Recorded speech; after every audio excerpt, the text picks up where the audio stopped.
শেষ চৈত্রের ঘ্রাণ লেখিকা নূরজাহান আক্তার আলো পর্ব ১৯। ইউনিভার্সিটি থেকে বেরিয়ে টুকটাক কেনাকাটার জন্য বাজারে এসেছে স্বর্ণ। হাতে দুটো শপিং ব্যাগ, কড়া রোদে ঘেমে নিয়ে একাকার অবস্থা। মাঝারি সাইজের মোটা বেনুনিটা কাঁধের একপাশে অযত্নে ফেলে রাখা, বিরক্তিতে চোখ মুখ কুঁচকে আসে, সরু নাকের ডগায় বিন্দু বিন্দু ঘাম। কড়া রোদের তাপে ফর্সা দুগাল রক্তিম বর্ণ ধারণ করেছে। শখের পরীক্ষা থাকায় আজ একাই আসতে হয়েছে তাকে, নয়তো ঝামেলার কাজে খুব একটা জড়ায় না নিজেকে। এখন কতক্ষণে ঘুরে ঘুরে শীতলের জামার সঙ্গে ম্যাচিং করা ওড়না খুঁজে পাবে কে জানে। শুধু শীতলের নয়, সিরাত তার ব্লাউজের ফলস আর সিতারা দিয়েছেন দুটো শাড়ি কিনতে, হালকা কালারের মধ্যে। শাড়ি দুটো অভাবে দুস্থ এক মাঝবয়সী মহিলার জন্য। তাদের বড় মা প্রায়ই এভাবে দান করেন, এই নতুন কিছু নয়। এদিক দিয়ে মহিলার মন মানসিকতা অনেক ভালো। সে বাজারে যাবে শুনে সিমিনও সুরে সুরে জানিয়েছে নরম দেখে রুমে পরার একজোড়া স্যান্ডেল আনতে। কদিন ধরে ওনার এক পার্ট স্যান্ডেল পাওয়া যাচ্ছে না, তবে ধারণা করা যাচ্ছে এই আকাম বাড়ির একমাত্র উড়নচণ্ডী কন্যা শীতলই করিয়েছে। কারণ সে ইঁদুর তেলাপোকা দেখলেই স্যান্ডেল দিয়ে মারতে যায়। মেরে ক্ষান্ত হলে ঠিক আছে, কিন্তু না, সে ইঁদুর তেলাপোকা মেরে সেটা আবার রেখে আসে যার ওপর রাগ থাকে তার রুমের চিপায়। এটাই তার রাগের গোপন বহিঃপ্রকাশও বলা চলে। স্বর্ণের ঘুরে ঘুরে সবার কিছু কিনতে কিনতে দুপুর পেরিয়ে গেছে, ক্ষুধাও লেগেছে। খুব বেশি প্রয়োজন ছাড়া বাইরের খাবার খায় না সে। এখনও খাবে না, একেবারে বাড়ি গিয়ে ফ্রেশ হয়ে ভাত খেতে বসবে। এসব ভেবে চিপাগলি ধরে হাঁটতে হাঁটতে হঠাৎ ব্যাগের ভেতরে কেঁপে উঠল। ফোন প্রাইভেট হচ্ছে দেখে সে ব্যাগ থেকে ফোন বের করে কানে ধরতেই সায়ন বলল, জান কোথায় রে তুই? বাজারে এসেছি। বাজারে কেন? কাপড় চোপড় কেনার ছিল। কেনা শেষ নাকি বাকি আছে? প্রায় শেষ। আসবো আমি? প্রয়োজন ছাড়া আসার দরকার নেই। জান শোন না, আমার জন্য ২-৩টে শার্ট প্যান্ট কিনিস। বউয়ের পছন্দ করা শর্টস পরার ফিলিংস জেনে রাখা দরকার। লাল নীল হলুদ নয়তো গোলাপি কালার আনলে চলবে? তুই আনতে পারলে আমিও পরতে পারবো, পরে একেবারে তোর সামনে গিয়ে দাঁড়াবো। এখন যা ভালো মনে করিস আন। আমাকে সামলানোর দায়িত্ব তো তোরই, তাই না? অসভ্য। ধন্যবাদ। আচ্ছা শোন না জান, বাসায় ফিরে আগে ইনবক্স চেক দিস, কাঙ্ক্ষিত সারপ্রাইজ আছে। তুমি কি বাসায়? বাসায় থাকলে কি হবে, দৌড়ে এসে চুমু দিবি? ধরে নাও দিতাম। বাসায় ছিলাম না, তবে এখনই যাচ্ছি, তুইও তাড়াতাড়ি চলে আয় জান, তোর চুমুর অপেক্ষায় আমি। স্বর্ণ জবাব দিল না, খট করে কল কেটে দিল। নয়তো এই পাজি ছেলে কথা বাড়াতেই থাকতো। সে হাতের ব্যাগগুলো ধরে সামনে এগোতে দৃষ্টি পড়ল একটি শাড়ির দিকে। ভীষণ সুন্দর শাড়িটি, কালো রঙা শাড়িটিতে গোল্ডেন পার। মেয়ে হলেও তার কেন জানি কেনাকাটা সাজগোজ খুব একটা পছন্দ নয়। যতটুকু না করলেই নয় ততটুকুই করে, কারণ তার মতে কেনাকাটা সাজগোজ শো আপ নিয়ে পড়ে থাকা ছাড়াও অনেক কাজ রয়েছে মেয়েদের জীবনে। সাজগোজ নিয়েই পড়ে থাকলে সফল হয়ে স্বপ্ন ছোঁয়ার আশে এগোতে হবে না। যেখানে কষ্ট আছে, পরিশ্রম আছে, সেখানে সাফল্যও আছে, শুধুমাত্র সময়ের অপেক্ষা। সে শাড়িটার দিক থেকে নজর সামনে এগিয়েও ফিরে এলো। শখকে শাড়িটাতে বেশ মানাবে, মূলত শখের কথা মাথায় রেখে শাড়িটা কিনে নিল সে। সঙ্গে নিল ম্যাচিং ব্লাউজ। শখের চমৎকার গড়নের শরীরে শাড়িটি চমৎকার লাগবে। তাছাড়া এঙ্গেজমেন্টের গিফট হিসেবে কিছুই দেওয়া হয়নি বড় বোনকে। অথচ আহানাপ আর শখের এঙ্গেজমেন্ট হয়েছে আজ প্রায় ১ সপ্তাহ হতে চলল। সেদিন তাদের এঙ্গেজমেন্ট করিয়ে ১.৫ বছর পর বিয়ের অনুষ্ঠানের সিদ্ধান্ত নেয় বড়রা। ততদিনে শখের পাসপোর্ট ভিসাও রেডি হয়ে যাবে। অনুষ্ঠানের পরপরই আহনাফ শখকে নিয়ে চলে যাবে বাইরের দেশে। সেখানে গিয়েই শখ ডাক্তারি পাশ করবে। আহনাফ একথা জানালে সবাই পছন্দ হয় প্রস্তাবখানা। সব অভিমান করে সম্মতি জানায়। মেয়ে রাজি দেখে বড়রা আর কিছু বলে না, কারণ হাতে এখনো অনেক সময় আছে। এর মধ্যে যদি কারো মন পরিবর্তন হয় তাহলে অন্য সিদ্ধান্ত নেওয়া যাবে। মোট কথা, ছেলে মেয়ে দুটো যেভাবে ভালো থাকে, দুপরিবার সেভাবেই সিদ্ধান্ত নেবেন। এদিকে আহনাফেরও ছুটি শেষ, ২ দিন পর তার ফ্লাইট। প্রতিবার দেশে এসে যাওয়ার সময় খারাপ লাগা কাজ করলেও এবার যেন দ্বিগুণ খারাপ লাগছে তার। কষ্টও হচ্ছে, মনে হচ্ছে কলিজা ছিঁড়ে রেখে যাচ্ছে। কেমন এমন হচ্ছে? শখের জন্য? মাত্রই কদিনের সম্পর্ক, অথচ অনুভূতি হচ্ছে তাকে ছাড়া এই জীবনই বৃথা। এই সপ্তাহের মধ্যে আরেকটা কাজ করা হয়েছে। আগে শখ আর স্বর্ণ একই রুমে থাকলেও এবার তাদের রুম আলাদা করা হয়েছে। আহানাপ রাত বিরেতে ফোন দেয়, কত কথা থাকে দুজনের। বোনের সামনে কিছু কিছু কথা বলতে অস্বস্তি হয়, লজ্জা কাজ করে। অস্বস্তি থেকে বাঁচতে ফোন হাতে নিয়ে কখনো বাগানে যায় তো কখনো ছাদে। ব্যাপারটা সিতারা সহ অনেকের নজরে পড়ে। পরে শুদ্ধ সরাসরি জানায় দু বোনের একজনকে নিচের তলায় চলে আসতে। পরে শখ তল্পিতল্পা সহ চলে আসে নিচতলায়। এখন স্বর্ণ তার রুমে একাই থাকে, আর এই কাজের ফায়দা উঠায় সায়ন। সে রাত বিরেতে যখন তখন স্বর্ণের রুমে চলে আসে, তারপর লাট সাহেব হয়ে আদেশের ফোয়ারা ছোড়ে। এই যান, পা জোড়া টিপে দে, মাথা টিপে দে, খেতে দে, আরও কত কি কতবার বলেছে এভাবে যখন তখন রুমে না আসতে, কিন্তু কার কথা শুনলে তো। বারণ করলে উল্টো জেদ করে আসে। নিত্যদিনের নানান ঘটনা ভাবতে ভাবতে শীতলের নাম্বার থেকেও ফোন এলো। কল রিসিভ করে কানে ধরতেই শোনা গেল তার চঞ্চল কণ্ঠস্বর। এই আপু, আমার ওড়না পেয়েছো? না, খুঁজছি। আচ্ছা খুঁজো। আপু, আমার জন্য একটা শাড়িও এনো প্লিজ। শাড়ি কি করবি? পরবো। আমি বাবাকে বলেছি, বাবা এক্ষুনি তোমাকে বিকাশ করে দেবে। আমি একটা শাড়ির ছবি পাঠাচ্ছি, দেখ কেমন ধরনের নিবি কিনা। দাও। শখের জন্য নেওয়া শাড়িটা শীতলকে দেখাতেই শীতল লাফিয়ে উঠল। ভীষণ পছন্দ হয়েছে তার। আবদার জুড়ে বসলো তিন বোনের জন্য একই রকম শাড়ি কিনতে। তিন বোন একই শাড়ি পরে একসাথে ছবি তুলবে। কিন্তু দুর্ভাগ্যবশত কালো শাড়িটা স্টক আউট। অগত্যা শীতলের জন্য অনিয়ন কালার শাড়ি পছন্দ করলো স্বর্ণ। তার ধারণা মতে এই শাড়িতে শীতলকে ভীষণ আদুরে লাগবে। বোনের কথা শুনে শীতল লজ্জা পেল, আবার বায়নাও ধরলো শাড়ির সাথে পরার জন্য চুড়ি টিপ ম্যাচিং করে কিনে আনতে। স্বর্ণ বিরক্ত হলেও মেনে নিল ছোট বোনের আবদার। তারা কথা বলতে বলতে শাহাদাত চৌধুরীর অ্যাকাউন্ট থেকে টাকাও চলে এলো। স্বর্ণ শাড়ি পরে না, এ অবধি দু একবার পরলেও কয়েক মিনিট পরে খুলে ফেলেছে। শাড়িটারই পছন্দ না তার। কিন্তু শীতলের জেদের কাছে হার মেনে তাকেও একটা শাড়ি নিতে হলো। সে নিল ছাই রঙের সুতি শাড়ি। তারপর টুকটাক আরও কিছু কেনাকাটা করে কয়েক ধাপ এগোতেই কনকের মুখোমুখি পড়ল। কনক তাকে দেখেই হাসি হাসি মুখে বলল, ভালো আছেন আপু? হুম, আপনি? আছি একরকম। কোথায় গিয়েছিলেন? কাঁদছিল। ও, কিছু কথা বলার ছিল আপু। বলুন। অঙ্কন কোথায়? অঙ্কনকে? হা হা, সো ফানি। কড়া রোদে দাঁড়িয়ে ফান করতে ইচ্ছে করছে না যে আপু। অন্যদিন ফানের ফোয়ার নিয়ে বসবো না হয়। আজ কাজের কথা বলি। কাজ কিংবা অকাজ জানি না, সেই হিসাব করার সময়ও হাতে নেই। তবে যার কথা জিজ্ঞাসা করছেন আমি তাকে চিনি না, তাই জানিও না উনি এখন কোথায়। সায়ন ভাই তো জানে? তাহলে সায়ন ভাইয়ের থেকে জেনে নিন, আসি। একথা বলে স্বর্ণ আর দাঁড়ালো না। চোখ মুখ শক্ত করে হাঁটা ধরল। তাকে যেতে দেখে কনক ঘাড় চুলকে শয়তানি হেসে বলল, শালি একটা চিজ বটে। একথা বলে হাসতে হাসতে প্রস্থান করলো সে। স্বর্ণ সিএনজি ডেকে উঠে বসলো তাতে। তারপর বাসায় ফিরেই ফ্রেশ হতে গেল।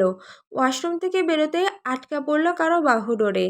পুরুষালী চেনা স্পর্শ পেয়ে নড়াচড়া করল না সে, বরং চুপটি করে সেভাবেই দাঁড়িয়ে রইল। অনুভব করলো একান্ত ব্যক্তিগত পুরুষের ছোঁয়া। উন্মাদ পুরুষটিও সুযোগ বুঝে স্থির থাকতে পারল না, বরং নেশাগ্রস্তের মতো টেনে নিতে থাকলো স্বর্ণের চুলের শ্যাম্পুর ঘ্রাণ, লতানো দেহের বিদেশি সাবানের ঘ্রাণ। হাতটা অবাধ্য হয়ে ঘুরতে লাগলো কোমরের আশেপাশে। সিতারা সিরাজ সিমিন চৌধুরী কিছুক্ষণ আগে হন্তদন্ত হয়ে বেরিয়েছে সিতারার অসুস্থ মাকে দেখতে। হঠাৎ মায়ের অসুস্থতার কথা শুনে সিরাত কাঁদতে শুরু করে। সাফওয়ান চৌধুরী মিটিংয়েই, তার ফোনটা ওনার ক্যাবিনে সাইলেন্ট অবস্থায় বেজে চলেছে। পরে মেজোজাকে সামলাতে ওনারাও ওনার সঙ্গে যান। ওনারা রাস্তার মোড়ে যেতে সায়নের সঙ্গে দেখা হয়। শখও চলে আসবে একটু পর। শীতল কলেজ থেকে ফিরে খেয়ে ঘুমিয়েছে বিধায় তাকে ডাকেনি। বাড়ির গাড়িতে যাচ্ছে দেখে সায়ন সাবধানে যেতে বলে বাড়িতে ঢুকলো। ড্রয়িং রুমে কেউ নেই দেখে উপরে চলে এলো। শীতলের রুমের দরজাটা বন্ধ। পড়ে পড়ে ঘুমোচ্ছে বোধহয় ঘুম কাতুরে পাগলিটা। আরেক কন্যা কি ফিরেছে, নাকি বাজারেই রয়ে গেছে এখনো? স্বর্ণ ফিরেছে কিনা দেখতে রুমে ঢুকে পানির শব্দ পেয়ে বুঝলো সে ওয়াশরুমে। তাই অপেক্ষা করতে থাকলো তার বের হওয়ার। 10 মিনিটের মাথায় বের হতেই স্বর্ণকে আটকা পড়ল বাহু ধরে। গালে পেলে পুরুষালী ঠোঁটের স্পর্শ, গ্রাবিও পেল খোঁচা খোঁচা দাড়ির খোঁচা। ধীরে ধীরে এই স্পর্শ গাঢ় হচ্ছে দেখে স্বর্ণ নিজেকে ছাড়াতে চাইল, কিন্তু সায়ন ছাড়াতে অনিচ্ছুক। সে নিজের মতো করে স্বর্ণের শরীরে স্পর্শ ল্যাপটাতে ব্যস্ত। স্বর্ণ জোরপূর্বক সায়নকে নিজের থেকে ছাড়ানোর চেষ্টায় চলমান রেখে বলল, সিগারেট খেয়ে আমার কাছে আসতে বারণ করেছিলাম না? বারণ করলেই শুনতে হবে নাকি? হবে। হবে না। বীর পুরুষরা সবসময় বউয়ের কথা শোনে না। শুনলে অনেক ভুগতে হয়। ক্ষুধা লেগেছে, ছাড়ো। আমারও। ফ্রেশ হয়ে এসো, খাবার বাড়ছি আমি। খাবার তো আমার হাতের মুঠোয়, কিন্তু খেতে আর পারছি কই। স্বর্ণ, জান আমার, চল না বিয়ে করে ফেলি। সায়নের হাঙ্কি গলায় বলা কথাগুলো স্বর্ণ নিজেকে ছাড়াতে জোরাজুরি শুরু করলো। পাজি লোকটা আবার ফাজলামো শুরু করেছে। তাকে জোর প্রয়োগ করতে দেখে সায়ন ঠোঁট কামড়ে হাসলো। স্বর্ণের পেট খামচে ধরে দুগালে শব্দ করে চুমু খেলো। তারপর কাঁধে মুখ ডুবাতেই রুমের দরজা খুলে ভেতরে ঢুকে থমকে দাঁড়িয়ে গেল শখ। ওর ফোনের চার্জারটা নিতে এসেছিল, আর এসেই যে এমন ঘটনার সাক্ষী হবে কল্পনাও করেনি সে। রুমে তৃতীয় কারো উপস্থিতি টের পেয়ে স্বর্ণসায়ন চোখ তুলে তাকিয়ে দ্রুতগতিতে ছিটকে দূরে সরে গেল। শখ নিজেও লজ্জা পেয়ে দৃষ্টি জোড়া রেখেছে মেঝের দিকে। একরাশ অস্বস্তিতে ডুবে কিছু বলার ভাষা পেল না শখ। দাঁড়িয়ে থাকবে নাকি চলে যাবে বোধগম্য হলো না তার। আপন ভাইয়ের সঙ্গে চাচাতো বোনকে এমত অবস্থায় দেখে নিজেও বাক হারিয়ে ফেলেছে। এখন রুমে চলছে পিনপতন নীরবতা। কে কি বলবে বুঝে উঠতে পারল না। তিনজনের একই অবস্থা। সায়ন বোনের কাছে ধরা খেয়ে চুপ করে দাঁড়িয়ে মাথা চুলকাচ্ছে। আবার স্বর্ণের মুখ দেখে তার খুব হাসিও পাচ্ছে। সে আমতা আমতা করে কিছু বলতে গিয়েও থেমে গেল। এরপর মাথা চুলকে পাশ কাটিয়ে তার রুমে চলে গেল। ভাইকে যেতে দেখে শখ টেবিলের উপর থেকে চার্জারটা হাতে নিল। এক পলক তাকালো স্বর্ণের দিকে, তারপর স্বাভাবিকভাবে বলল, আমি যা ভাবছি তাই। হুম। অকপটে স্বীকার করে নিল স্বর্ণ। না তার গলা কাঁপলো আর না থতমত খেয়ে প্রসঙ্গ পাল্টানোর বৃথা চেষ্টা চালালো। শখও কথা বাড়ালো না। হতেই পারে, যুগ আপডেট, কাজিন লাভ এখন কমন ব্যাপার হয়ে দাঁড়িয়েছে। তারা যদি একে অপরের সঙ্গে ভালো থাকে, থাকুক না, সমস্যা কি। তবে বাড়ির লোক ব্যাপারটা কেমনভাবে নিবে এটা ভাববার বিষয়। তাছাড়া শাহাদাত চৌধুরী সায়নকে অপছন্দ করার কারণ খুঁজে পাবে বলে মনে হয় না। রাজনীতি করা নিয়ে একটু আপত্তি করলেও মনে হয় না রিজেক্ট করবে। মনে মনে একথা ভেবে ধরা খাওয়ার পর সায়নের মুখের বেহাল দশা স্মরণ করে ঠোঁট টিপে হাসল শখ। বাড়তি প্রশ্ন করে আর কাউকে অস্বস্তিতে ফেলতে চাইল না দেখে কথা বাড়ালো না। চলে যাওয়ার জন্য পা বাড়াতেই স্বর্ণ ডাকলো। ডাক শুনে সে ঘুরে তাকাতেই স্বর্ণ বলল, আপু, আপাতত কাউকে বলো না। কেন? সময় হোক তখন না হয় সবাইকে জানিও। হুম। শুদ্ধ ঢাকা গেছে আজকে প্রায় 4 দিন হচ্ছে। ঢাকা থেকে গতকালকের ফ্লাইটে গেছে সুইজারল্যান্ড। হঠাৎ সেখানে কেন, কি কাজ, কবে ফিরবে এসবের কিছুই বলেনি সে। কথায় কথায় শুধু জানিয়েছে সেখান থেকে ফিরে একেবারে বাড়ি চলে আসবে। কিছুদিন পর রমজান মাস, পূর্বের দিনগুলো ঢাকায় থাকলো, এবারের পুরো রমজান পরিবারের সাথেই কাটাবে। পেশাগত দিক থেকে যা কাজ বাড়িতে থেকে সারবে, আপাতত আর কোথাও যাবে না। একথা শুনে একজন বাদে খুশি বাড়ির সকল সদস্য। সে একজন আর কেউ নয়, শীতল। কথাটা শুনে মুখ বাঁকিয়েছে, গালি দিয়েছে। আজকাল শুদ্ধ বাড়িতে ঘন ঘন থাকছে, যেটা ওর পছন্দ হচ্ছে না। পুরুষ মানুষ তো বাড়িতে থাকবে কেন? তারা বাইরে টই টই করবে, নয়তো কাজে মশগুল থাকবে। 3 বেলা খেতে এলো এলো, নয়তো কাজ সেরে একেবারে রাতে ফিরবে। যুগের পর যুগ পুরুষেরা তো তাই করে আসছে। নারী থাকবে ঘরবন্দি আর পুরুষ থাকবে বাইরে। কারণ পুরুষতান্ত্রিক সমাজে পুরুষরাই সংসারের রাজা। শখের বিয়ে ঠিকঠাক হওয়ার পর থেকে বাড়িতে আমেজ আমেজ ভাব। খুশি খুশি রব চারিদিকে, সুখ সমৃদ্ধি যেন ছড়ানো চৌধুরী নিবাসে, প্রতিটি আনাচে কানাচে। শখ প্রথম প্রথম অভিমান করলেও এখন সব মেনেও নিয়েছে। আহনাফের সঙ্গে কথা হয় রোজ। আহনাফ হুটহাট করে দেখা করে চমকে দেয়। দুজন ঘোরে, খায়, ছবি তোলে, সময় কাটায়। টুকটাক কেনাকাটাও করে। তন্মধ্যে শীতল ইচ্ছে মতো শখকে পচায়। ছোট হয়ে বড় বোনকে লজ্জায় ফেলে দেয়। লজ্জার মাত্রা দ্বিগুণ করতে কখনো বলে আহনাফের বউ। কথা শোনা মাত্রই শখ লাল হয়ে যায়। হাসি আনন্দে এভাবেই তাদের দিনগুলো কাটছে। শুদ্ধ বাড়ি নেই, শীতল যেন মুক্তমনা পাখি, যার কাজ হচ্ছে স্বাধীন চিত্তে নেচে নেচে ঘুরে ঘুরে বেড়ানো। এই ঘুরে বেড়ানোর খুশির স্বাদ ডাবল হয়েছে কারণ শুদ্ধ তার ফোনটা তাকে দিয়ে গেছে। সেদিন শুদ্ধর ফোন ঘটে তেমন কিছু পায়নি। কয়েকটা ফাইল ছিল, তাও লক করা ছিল। গ্যালারিতে শুদ্ধর ছবি, এক ঝাঁক সাদা ইঁদুরের ছবি, ল্যাবের জিনিসপত্রের ছবি, কি সব থিওরি টিওরি ছাড়া কিছুই পায়নি। পায়নি তার সিগারেট খাওয়া সেই ছবিটাও। অগত্যা আধা ঘন্টা পর শুদ্ধর ফোনটা শুদ্ধর বিছানার উপর রেখে এসেছিল। কিন্তু তাকে অবাক করে দিয়ে শুদ্ধ যাওয়ার আগে তার রুমে এসেছিল। হাতে ফোন ধরিয়ে দিয়ে বলেছিল, ধর। কাকে দিব? রেখে দে। কি, আমাকে দিচ্ছেন, তাও আবার নিউ আইফোন? মাথা ঠিক আছে নাকি ভুলভাল কিছু খেয়েছেন শুদ্ধ ভাই? কথা বলতে দেরি, কিন্তু তার মাথায় গাঁটটা পড়তে দেরি হয়নি। শীতল ব্যথায় মুখ কুঁচকে কিছু বলতে গেলেই তাকে পুনরায় বলেছিল, কাজ কত দূর এগোলো, আপডেট দিবি। ভুলেও যদি টিকটক করিস কিংবা টোকাই মার্কা বিএফ জুটিয়েছিস, তোর খবর আছে। সবই বুঝলাম, কিন্তু কিসের আপডেট দিব? আমার বিয়ের ওই যে বিপদের চৌরাস্তার কথা ভুলে গেলি, পুনরায় মনে করাতে হবে? না না, মনে পড়ে গেছে। তা আপনি কি চলে যাচ্ছেন? হুম। কবে ফিরবেন বলতে পারছি না। শুধু চলে যাচ্ছে শুনে শীতলের চোখে মুখে খুশি ঝরে পড়ল। তার অবুঝ মন খুশিতে ঝুমঝুম করে নেচে উঠল। একাধিক চিত্তে গেয়ে উঠল, আহা কি আনন্দ আকাশে বাতাসে। সে চাইলেও খুশির মাত্রা গোপন রাখতে পারল না, গাল ভর্তি এসে গদগদ হয়ে বলেই ফেলল, আলহামদুলিল্লাহ আলহামদুলিল্লাহ। যান যান, সাবধানে যাবেন, এত তাড়াতাড়ি ফেরার দরকার নেই কেমন। বয়সও তো হচ্ছে, এত ধকল নেওয়ার কি দরকার শুধু শুধু।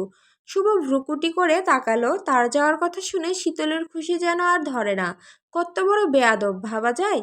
কিন্তু তার এত খুশি শুদ্ধর সহ্য হলো না, মন চাইলো থাপড়ে গাল দুখানা লাল করে দিতে। যাওয়ার আগে মারল না, তবে এত খুশিও দেখতে ইচ্ছে করলো না। তাই সে হঠাৎ উৎফুল্ল বদনে দাঁড়িয়ে থাকা শীতলের হাত থেকে ফোনটা কেড়ে নিল। ফোন কাটতে দেখে শীতল আঁতকে উঠে চেঁচিয়ে বলল, আরে আরে, নিয়ে নিলেন যে, এক্ষুনি না ফোনটা আমাকে দিলেন। যার মধ্যে কৃতজ্ঞতা বোধ নেই তাকে কিছু না দেওয়াই উত্তম। এ কথা শুনে শীতল ভাবল, শুদ্ধ বোধহয় হাসি মুখে বিদায় নিতে চাচ্ছে না। ফোনটা নিতে গেলে আগে বিশুদ্ধ পুরুষের মন গলাতে হয়, দরকার হলে কাঁদতে হবে, প্রচুর কাঁদতে হবে, কেঁদে কেঁদে ফোনটা হাতাতে হবে। এদিকে নিচ থেকে সীতারার ডাক শুনে শুদ্ধ হন হন করে শীতলের রুম থেকে বেরিয়ে গেল। ফোন হাতছাড়া হতে দেখে শীতলও পিছু পিছু গেল, তবে যাওয়ার আগে দুই চোখে গ্লিসারিন দিতে, যাতে চোখে পানি আসে। চোখের পানি সস্তা নাকি, চাইলে যখন তখন কাঁদা যায়। তারপর চোখ মুছতে মুছতে সে গিয়ে দাঁড়ালো শুদ্ধর থেকে একটু দূরে, শব্দ করে নাক টেনে কাঁদতে থাকলো নিঃশব্দে। বাড়ির সবাই উপস্থিত হয়ে টুকটাক কথা বলছে। সীতারা পূর্বের মতো খাবার বেঁধে দিতে বক্স রেডি করেছেন। এত বলে কয়েও ওনাকে শুধরাতে পারে না শুদ্ধ। যতবার যাবে ততবার উনি বাধাবাধির ঝামেলা করবেই করবে। কথা বলতে বলতে হঠাৎ সিরাতের চোখ গেল শীতলের দিকে। শীতল এক কোণে দাঁড়িয়ে ওড়না দিয়ে চোখ মুছছে, চোখ নাক লাল করে ফেলেছে কেঁদে কেঁদে। হেসকি উঠছে থেমে থেমে। মেয়েটাকে এভাবে কাঁদতে দেখে সিরাত বিস্মিত সুরে বললেন, এ কি, কাঁদছিস কেন শীতল, কি হয়েছে তোর? পেট ব্যথা, মাথা ব্যথা করছে? না। তাহলে এভাবে কাঁদছিস কেন মা, কিছু খাবি না? সকলের দৃষ্টি তখন শীতলের দিকে। একে একে কারণ জানতে এগিয়ে এসেছে তারা। পিঠে মাথায় হাত বুলিয়ে কান্নার কারণ জানতে চাইলে শীতল ফোপাতে ফোপাতে বলল, শ্বশুর শুদ্ধ ভাই চলে যাচ্ছে, তাই আমার খুব কষ্ট হচ্ছে, বুকের ভেতরটাই ধড়াস ধড়াস করছে। শীতলের মুখে একথা শুনে সকলে হতবাক, হতভম্ব স্বয়ং শুদ্ধও। এ কি আদৌ বিশ্বাসযোগ্য যে মেয়ে কি না শুদ্ধর উপস্থিতি সহ্য করতে পারে না, বাড়ি এলে মনে মনে গালের ফোয়ারা ছোটায়, সে কিনা কাঁদছে শুদ্ধের জন্য? চোখের পানি দেখে বোঝার উপায় নেই মিথ্যে বলছে। কেন জানি সবাই সন্দেহের নজরে তাকালো শুদ্ধর দিকে। শুধু দুই ভুরু কুঁচকে তাকে দীর্ঘশ্বাস চাপলো। কেউ বুঝুক না বুঝুক আসল কাহিনী বুঝেছে সে। তবুও কিছু বলার প্রয়োজন বোধ করলো না। ড্রামা কুইন ড্রামা করবে, এ আর নতুন কি। কিন্তু শীতলের কান্না দেখে সিরাত পুনরায় বললেন, স্বামী বিদেশ গেলেও তো কেউ এভাবে কাঁদে না, অথচ তুই কিনা শুদ্ধর জন্য এভাবে কাঁদছিস। ব্যাপারটা ঠিক হজম হচ্ছে না মা। শীতল নাক টানলো, চোখ মুছলো, তারপর শুদ্ধর দিকে তাকিয়ে ফোপাতে ফোপাতে বলল, নিজের খেয়াল রাখবেন, তাড়াতাড়ি ফিরবেন, ফোনটা দিয়ে যান, খোঁজ খবর তো নিতে হবে নাকি। এবার সবাই মুখ চাওয়াচাওয়ি করলো।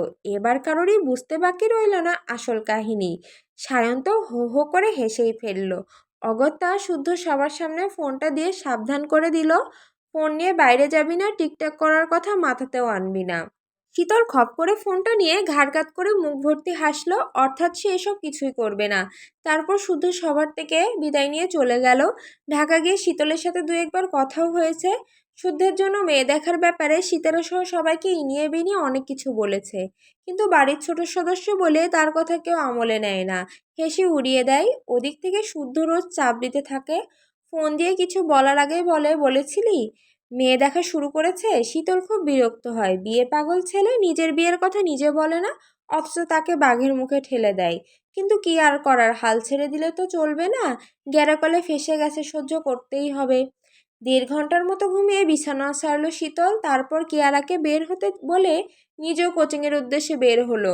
মুখে মিটিমিটি হাসি, নতুন ফোন, নতুন সিম, নতুন ফেসবুক আইডি পেয়ে খুশি যেন ধরে না। কোচিংয়ে গিয়ে সে সবার আগে কিয়ারার আইফোন দেখালো, ভাব নিয়ে ছবিও তুললো দুই বান্ধবী। তারপর কোচিং শেষে বের হয়ে দেখে কিয়ারার বাবা দাঁড়িয়ে আছেন। কিয়ারার বাবা তো বোনের জন্মদিন, তা এখান থেকে সোজা মামা বাড়ি চলে যাবে তারা। শীতলকে সাবধানে যেতে বলে কিয়ারা চলে গেল তার বাবার সাথে। শীতলও সাবধানে রাস্তা পার হলো।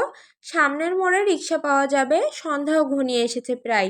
সে মোড়ের দিকে যাওয়ার জন্য পা বাড়াতে কিছু লোক তার পথ আটকে দাঁড়ালো। অচেনা ছেলেপুলে দেখেও মিষ্টি করে হেসে শুধালো, কিছু বলবেন ভাইয়া? শুদ্ধ ভাই আমাদেরকে পাঠিয়েছে তোমাকে নিয়ে যাওয়ার জন্য। কোথায় শুদ্ধ ভাই? সামনের একটা রিসর্টে ওনার ফ্রেন্ডের বার্থডে পার্টি হচ্ছে, তাই ভাই আপনাকে নিয়ে যাওয়ার কথা বলেছে। ঢপ মারছেন না তো? কি যে বলেন না ছোট আপু, সেই সাহস কি আর আমাদের আছে? আপনারাও শুদ্ধ ভাইকে ভয় পান বুঝি? তা তো একটু পাই। এ কথা শুনে শীতল খিলখিল করে হেসে উঠল। শুদ্ধকে ভয় পায় এমন লোকও আছে দেখে ভালোই লাগলো। ছেলেগুলো তার সঙ্গে গল্প করতে করতে গাড়ির কাছে গেল। সামনে রাখা কালো গাড়িটায় উঠতে ইশারা করে বলল, আপু আপনি বসেন, আমরা এক্ষুনি আসছি। আচ্ছা ভাইয়া। ছেলেগুলো একটু দূরে দাঁড়িয়ে কাকে যেন ফোন করলো। কল রিসিভ না করায় কল দিতেই থাকলো। নিজেরা গুজুর গুজুর করে সামনের দোকান থেকে সিগারেট কিনলো। তাদের মতিগতি খেয়াল করে শীতলের কেমন যেন লাগলো। কোথায় নিয়ে গেলেন সায়ন? শুদ্ধ নিজে নিয়ে যায়, কখনো তো কাউকে পাঠায় না, তাহলে আজ কেন? তাছাড়া তার জানা মতে শুদ্ধ দেশের বাইরে আছে। দেশের বাইরে থেকে কিভাবে বার্থডে পার্টি অ্যাটেন্ড করবে? এসব ভেবে তার মাথা ঘুরতে লাগলো। অজানা এক ভয়ে হাত পা কাঁপতে থাকলো। বিপদের আভাস পেয়ে ছেলেগুলোর দিকে নজর রেখে ডাটা অন করে কল দিল শুদ্ধর নাম্বারে। 3বারের বেলায় শুদ্ধ কল রিসিভ করতেই শীতল হড়হড় করে বলল, শুদ্ধ ভাই আপনি কি আমাকে নিয়ে যেতে লোক পাঠিয়েছেন? কই না তো, আমি কেন লোক পাঠাবো? তাহলে একদল ছেলে এসে যে আপনার নাম বলল, আপনি নাকি আমাকে নিয়ে যেতে তাদের পাঠিয়েছেন। এখন কোথায় আছিস তুই? একটা কালো গাড়িতে বসে আছি। চেনা নেই জানা নেই কার গাড়িতে উঠে বসেছিস? কেউ কিডন্যাপ করতে যায়নি তো আবার? কিডন্যাপ? কিডন্যাপ করবে মানে কি বলছেন এসব? এখন উপায়? আমি কি তাহলে অজ্ঞান হয়ে যাব? অজ্ঞান হয়ে যাবি মানে? গুন্ডারা ধরতে এলে সিনেমার নায়িকারা যেভাবে অজ্ঞান হয়ে যায় ওভাবে? এটা বাংলা সিনেমা পাসনি, পালা বেয়াদব। এক্ষুনি গাড়ির দরজা খুলে দৌড় দে। ওরা তো গাড়ির কাছে দাঁড়িয়ে আছে। যেভাবেই হোক তাদের চোখ পাখি দিয়ে পালিয়ে যায় শীতল। এতক্ষণ ব্যাপারটা সহজভাবে নিলেও এবার শীতলের ঘাম ছুটে গেল। শুদ্ধের কথা বলার ধরনই বলে দিচ্ছে সে মজা করছে না। লোকগুলোকে সে পাঠায়নি, অর্থাৎ পুনরায় নিজের বোকামিতে নিজেই ফেঁসে গেছে সে। কিন্তু এরা কারা? তাকে কোথায় নিয়ে যেতে চায়? সে ভয়ে ভয়ে বলল, ভয় লাগছে শুদ্ধ ভাই।" ভয় নেই, গাড়ির জানালা দিয়ে দেখ আশেপাশে লোকজন আছে কিনা। যদি থাকে সেদিকে দৌড়ে যা, আমি এক্ষুনি ভাইয়াকে যেতে বলছি। শুদ্ধর চিন্তিত কণ্ঠস্বর শীতলের ভয়ার্ত কণ্ঠস্বর শুনে তার বুকের ভেতর কেমন করে যেন মোচড় দিয়ে উঠছে। কপাল বেয়ে সরু ঘাম ঝরতে শুরু করলো। তবু শীতলকে স্বাভাবিক রাখতে বলেই গেল, শীতল, হ্যালো হ্যালো, আমার কথা শুনতে পাচ্ছিস? ফোন বন্ধ করিস না, যেভাবে হোক ফোনটা যেন অন থাকে। প্রয়োজনে ফোন সাইলেন্ট করে সেদিনের মতো সেফ জোনে লুকিয়ে রাখ। কথা বলতে না বলতে কয়েকজনের কথা শোনা গেল, বুঝলো শীতলের সঙ্গে হাতাহাতি হচ্ছে ওদের। শীতল সমানে চেঁচাচ্ছে, বাঁচান শুদ্ধ ভাই, এরা সত্যি সত্যি আমাকে কিডন্যাপ করে নিয়ে যাচ্ছে। শুদ্ধ ভাই এরা আমাকে। শীতলের পুরো কথাটা শোনা গেল না। এরপরই ফোনটা অফ হয়ে গেল। কোনোভাবেই না ফোনে কল ঢুকলো আর না লোকেশন ট্র্যাক করা গেল।